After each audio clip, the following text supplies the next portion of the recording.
늠내뉴스 3월 27일 주간 브리핑을 하겠습니다. 먼저 지난 한 주간 코로나19 확진 환자 소식을 전하겠습니다. 코로나19 확진 환자 수를 보면 광명시 715명, 부천시 1992명, 시흥시 773명, 안산시 1419명, 종로구 626명입니다. 지난주 대비 광명시 18명, 부천시 29명, 시흥시 25명, 안산시 56명, 종로구 12명 증가했습니다.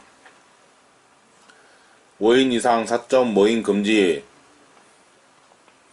4월 11일까지 연장, 수도권 2단계, 비수도권 1.5단계 유지합니다. 다음 주간 한 이슈를 보겠습니다. 첫 번째, 3기 신도시로 지정된 시흥시 과림동 지역에 또 다른 폭탄이 있다.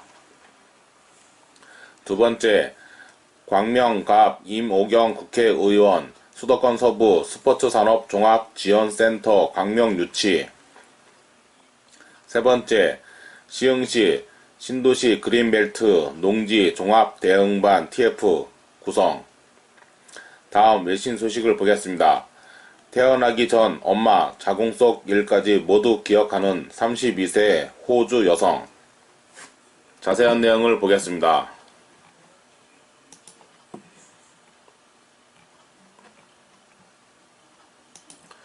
첫 번째, 3기 신도시로 지정된 시흥시 가림동 지역에 또 다른 폭탄이 있다. 광명시흥 지구는 2010년 3월 보건자리 지구로 지정되었다가 2015년 4월 30일 포기 선언을 하면서 특별관리지역으로 묶이게 되었다. 광명시흥 지구 때문에 처음으로 등장한 특별관리지역 반대급부로 취락지구 내 개발 행위가 승인되면서 공장이 들어서게 되었다. 취락지구로 풀린 지역은 지목에 상관없이 전답이나 임해라 할지라도 건물을 지을 수 있고 건물 사용 승인이 떨어지면 대지로 변경을 하였다. 문제는 취락지구가 아닌 전답에서도 하우스를 짓고 창고 임대를 하면서 문제가 발생하기 시작했다. 하우스가 없으면 야적장이나 차고지로 사용이 되면서 심각한 환경오염 문제가 발생한 것이다. 눈으로 보기엔 똑같은 전답이어도 취락지구냐 취락지구가 아니냐에 따라 불법과 합법이 갈리게 된 것이다. 시는 이 점을 인지하면서 원상복귀 명령과 함께 이행강제금을 부과해왔다. 이행강제금은 공시지가의 20에서 30% 정도 세금으로 부과된다. 그런데 사업장 측에서는 사업 등록을 해줘서 정상적으로 사업을 하고 있고 세금도 내고 있고 벌금도 냈는데 왜 쫓아내려고 하느냐며 반발을 하고 있다. 이 문제로 시와 사업장 간의 재판도 진행된 상태다. 사업주 모임은 1차 패소하였지만 항소한다는 방침이다. 현재 27명에게 부과된 금액은 56억 정도이다. 문제는 여기서 끝나는 것이 아니다. 아직 이행강제금 부과 예정자가 많이 있다는 것이다. 신도시가 지정되면 모든 것이 무효가 되지만 원칙적으로 지구 지정 전까진 이행강제금 부과를 추가로 할 수도 있는 것이다. 시흥시가 어떤 해법을 내놓을지 기추가 주목된다.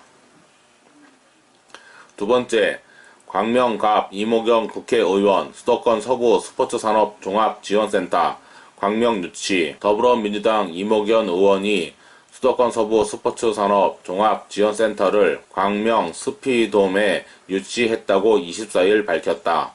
이로써 임 의원은 총선 당시 내걸었던 스포츠 문화예술도시 광명조성이라는 첫 번째 공약을 현실화했으며 이번 유치를 통해 향후 광명 스피돔을 연계한 스포츠 테마파크 조성에 한 발 더 다가섰다는 평이다. 스포츠산업종합지원센터는 국내 스포츠 산업들의 경쟁력 강화를 위해 체계적인 종합 인프라 구축을 통해 맞춤형 정보와 특화된 프로그램을 제공하고 국가대표 기업으로 성장할 수 있는 발판을 마련해 주기 위해 문화체육관광부와 문화체육진흥공단이 적극적으로 지원하는 사업이다. 광명 스피돔에 자리 잡은 수도권 서부 스포츠산업 종합지원센터는 기존 체육시설인 광명 스피돔의 인프라를 활용해 스포츠 기업에 사무 공간을 제공하고 스포츠 분야 인공지능, 빅데이터, 헬스케어 등 기술을 보유하고 있는 기업, 그리고 체육시설과 연계해 시너지를 낼 수 있는 특화 기업을 발굴해 집중 육성할 계획이다. 입주 기업은 3, 4월 모집 공고를 내 선발할 예정이며 7월 중 입주가 가능할 것으로 보인다.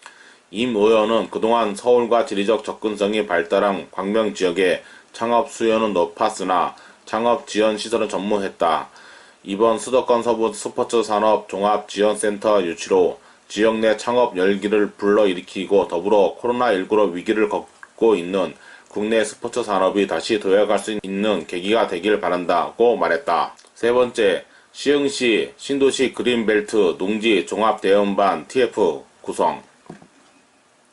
시흥시가 신도시 그린벨트 및 농지 관련 종합대응반을 꾸리고 광명시흥 공공주택지구 내 농지 투기 등 불법 이용 행위 조사에 착수한다.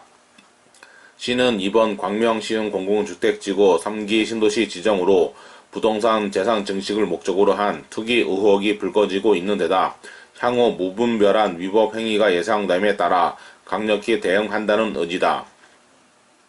신도시 그린벨트 농지 종합대응반은 농업정책과 건축과 토지정보과 행정과 등 관련 부서로 구성되며 부서별 자체 TF팀을 선제적으로 운영한 후 본격적으로 가동할 계획이다. 또한 광명시흥 공공주택지구 농지 특별투기를 비롯해 그린벨트 내 불법 사항에 대한 현장 점검을 강화하고 수시 회의를 통해 단속 정보를 공유하며 부서 간 유기적인 협력 체계를 구축한다. 더불어 위법 행위 발생 즉시 원상 복구 등 시정 명령을 하고 불이행 시 이행강제금 부과, 사법기관 위법 사항 고발 조치 등을 시행할 방침이다. 위법 행위 예방을 위해 추진해왔던 순찰도 더욱 강화한다. 임백택 시흥시장은 최근 과림동 일대에서 투기 목적의 농지 매입 의심 사례가 다수 발견되고 있는 만큼 관련 내용에 대한 철저한 현장 점검이 필요하다며 관내 그린벨트와 농지에 대한 종합적인 관리와 철저한 대응을 이어가겠다고 밝혔다. 다음 외신 소식을 보겠습니다. 엄마 자궁 속 일까지 모두 기억. 태어나기 전 엄마 자궁 속 일까지 모두 기억하는 32세 호주 여성. 호주 퀸즐랜드에 사는 레베카 사라옥은 태어나기 전 엄마 뱃속에서의 일까지 생생히 기억하고 있다. 희귀 질환인 과잉기억 증후군을 앓고 있기 때문이다. 22일 레베카는 맘마미아의 인터뷰에서 어두운 곳에서 다리 사이에 머리를 두고 있는 장면이 떠오른다. 자궁 속 같다. 편안했다면서 엄마 자궁 속에 있었던 때를 회상했다. 다만 그는 주변 환경이나 나의 존재에 대해 생각해 보진 않았다고 했다. 이런 증상은 과잉 기억 증후군으로 추정된다. 살면서 일어나는 모든 일을 하나도 빠짐없이 마치 사진처럼 기억하는 특징을 가진다.